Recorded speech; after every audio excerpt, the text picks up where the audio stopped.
നമസ്കാരം. പ്രേംസ് അസ്ട്രോ ചാനലിലേക്ക് വീണ്ടും എല്ലാ സുഹൃത്തുക്കൾക്കും സ്വാഗതം. എൻ്റെ പേര് പ്രേംചന്ദ്. നമ്മൾ കഴിഞ്ഞ എപ്പിസോഡിൽ മന്ത്രങ്ങളെക്കുറിച്ചാണ് സംസാരിച്ചു വന്നത്. അതായത് ഏതെങ്കിലും മന്ത്രങ്ങൾ എങ്ങനെയെങ്കിലും ജപിച്ചാൽ, അല്ലെങ്കിൽ ഒരു ഗുരുപദേശവും ഇല്ലാതെ ജപിച്ചാൽ നാളെ മുതൽ നിങ്ങൾ ജീവിതത്തിൽ രക്ഷപ്പെട്ടു, നിങ്ങൾ കോടീശ്വരനാകും എന്നൊക്കെ ഒരുപാട് ആളുകൾ നിങ്ങൾക്ക് പറഞ്ഞു തരുന്നുണ്ട്. അങ്ങനെ കോടീശ്വരനായോ ജീവിതത്തിൽ രക്ഷപ്പെട്ടവരെയോ എന്തായാലും ഞാൻ കണ്ടിട്ടില്ല. ഓരോന്നിനും ഓരോന്നിൻ്റെതായ പ്രയാസങ്ങളുണ്ട്. ആ പ്രയാസങ്ങളിലൂടെ കടന്നു പോയാൽ മാത്രമേ നമ്മൾ ഉദ്ദേശിക്കുന്ന സ്ഥലത്ത് എത്താൻ പറ്റൂ എന്നാണ് ഞാൻ മനസ്സിലാക്കിയിരിക്കുന്നത്. അതുപോലെ ശാസ്ത്രങ്ങളും അങ്ങനെയാണ് പറയുന്നത്. അല്ലാതെ ഒരു മന്ത്രം, ഇതാ നിങ്ങൾക്ക് ഈ മന്ത്രം നിങ്ങൾ ഒരു 10 തവണ ജപിക്കൂ, നിങ്ങൾ 25 തവണ ജപിക്കൂ, നിങ്ങൾ 108 തവണ ജപിക്കൂ എന്ന് നിങ്ങളോട് പറയുമ്പോൾ നിങ്ങൾ മനസ്സിലാക്കിയിരിക്കേണ്ടത് ആ മന്ത്രത്തിന്റെ മുന്നേയും പിന്നെയും ഉള്ള കാര്യങ്ങൾ എന്തൊക്കെയാണെന്ന് അറിയാതെ ഇത് ജപിച്ചാൽ എന്തെങ്കിലും ഗുണം കിട്ടുമെന്ന് എനിക്ക് തോന്നുന്നില്ല. എന്തായാലും നമ്മൾ ഈ എപ്പിസോഡിൽ പറയാൻ പോകുന്നത് മന്ത്ര രൂപത്തെയും അനുബന്ധ കാര്യങ്ങളെക്കുറിച്ചുമാണ്. അതായത് മന്ത്രങ്ങൾക്ക് അനേക വിധത്തിലുള്ള രൂപങ്ങളുണ്ട്. അത് പലതരത്തിലും വിസ്തരിച്ചിട്ടുമുണ്ട്. പൊതുവെ പുരുഷ സ്ത്രീ മന്ത്രങ്ങളെന്ന് രണ്ടായി ഇവയെ തിരിച്ചിരിക്കുന്നു. മന്ത്രദേവത പുരുഷനാണെങ്കിൽ പുരുഷ മന്ത്രവും, മന്ത്രദേവത സ്ത്രീയാണെങ്കിൽ സ്ത്രീ മന്ത്രവുമാണ് ഉള്ളത്.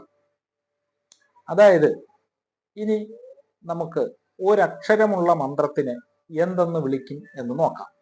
പിണ്ഡ എന്നാണ് ഒരക്ഷരമുള്ള മന്ത്രത്തിനെ വിളിക്കുന്നത്.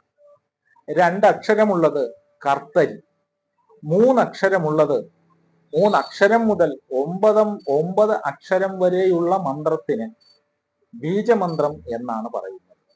അപ്പോൾ ബീജമന്ത്രം എന്ന് പറയുന്നത് എന്താണെന്ന് നിങ്ങൾക്ക് മനസ്സിലായി കാണും.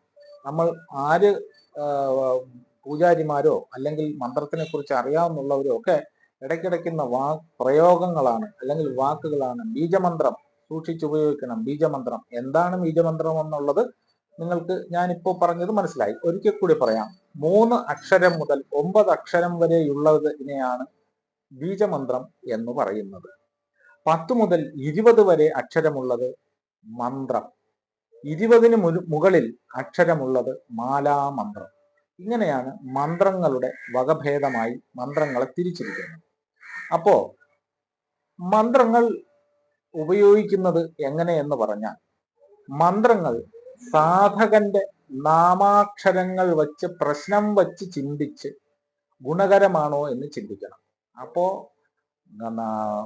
മന്ത്രം ഉപയോഗിക്കാൻ താല്പര്യപ്പെടുന്ന ആളിന്റെ പേര് വച്ച് പ്രശ്നം വച്ച് അത് ആ മന്ത്രം യോജിക്കുമോ, അയാൾക്ക് യോജിക്കുമോ ഇല്ലയോ എന്ന് നമ്മൾ ആദ്യം മനസ്സിലാക്കണം. പ്രശ്നം വെക്കണം എന്നുണ്ടെങ്കിൽ എന്ത് ചെയ്യണം? ഉത്തമനായ ഒരു ജ്യോതിഷിയെ, പ്രശ്നക്കാരനെ, ദേവപ്രശ്നക്കാരനെ കാണണം. കണ്ട് ആ ഉത്തമനായ ജ്യോതിഷി നിങ്ങളോട് പറയും ഈ മന്ത്രം നിങ്ങൾക്ക് ഉപയോഗിക്കാമോ, ഉപയോഗിച്ചുകൂടെയോ എന്നൊക്കെ നിങ്ങളോട് പറയും. അതിനനുസരിച്ച് വേണം ഓരോ മന്ത്രവും തിരഞ്ഞെടുക്കാൻ. കൂടാതെ ഗുണകരമെങ്കിൽ മാത്രമേ മന്ത്ര ഉപദേശം തേടാവൂ, മന്ത്രദീക്ഷയും സ്വീകരിക്കാവൂ. അല്ലെങ്കിൽ ചിലപ്പോൾ വിപരീതമായ ഫലം നിങ്ങൾക്ക് ഉണ്ടായെന്ന് വരും. നല്ല മന്ത്രങ്ങൾ ശാസ്ത്രങ്ങളിൽ പറഞ്ഞ വിധമുള്ള ഗുരുക്കന്മാരിൽ നിന്നും സ്വീകരിച്ച് തന്ത്രശാസ്ത്രത്തിൽ പറഞ്ഞ അനുസാരം സാധനം ചെയ്യണം. എന്നാൽ നിങ്ങൾക്ക് ഗുണം ലഭിക്കും. എന്ന് പറഞ്ഞാൽ മന്ത്രശാസ്ത്രങ്ങളിലും തന്ത്രശാസ്ത്രങ്ങളിലും ഒക്കെ ഈ മന്ത്രം പ്രയോഗിക്കേണ്ട രീതിയെയും വിധിയെക്കുറിച്ചും ഒക്കെ പറഞ്ഞിട്ടുണ്ട്. അതനുസരിച്ച് നിങ്ങൾ മുന്നോട്ട് പോയാൽ നിങ്ങൾക്കത് ഗുണകരമായി തീരും. പല ഭാഗങ്ങളിലും പലതരത്തിലുള്ള ആചാരങ്ങളും മറ്റുമാണ് ഉള്ളത്. ഞാൻ ഒരു വഴി മാത്രമാണ് നിങ്ങളോട് പറഞ്ഞത്. മറ്റു പല വഴികളും സ്വീകരിക്കുന്നവരുമുണ്ട്. എങ്കിലും ഏത് വഴി സ്വീകരിച്ചാലും അവനവന് ഉതകുന്ന മന്ത്രമാണോ ഇത് എന്ന് നിങ്ങൾ നോക്കിയതിന് ശേഷം മാത്രമേ മന്ത്രങ്ങൾ നിങ്ങൾ ഉപയോഗിക്കാവൂ. ഇല്ലെങ്കിൽ അത് നിങ്ങൾക്ക് ജീവിതത്തിൽ വളരെ വലിയ തിരിച്ചടികൾ നൽകും. എല്ലാ സുഹൃത്തുക്കൾക്കും, എന്നെ കേട്ട എല്ലാ വ്യക്തികൾക്കും, സുഹൃത്തുക്കൾക്കും നന്ദി, നമസ്കാരം.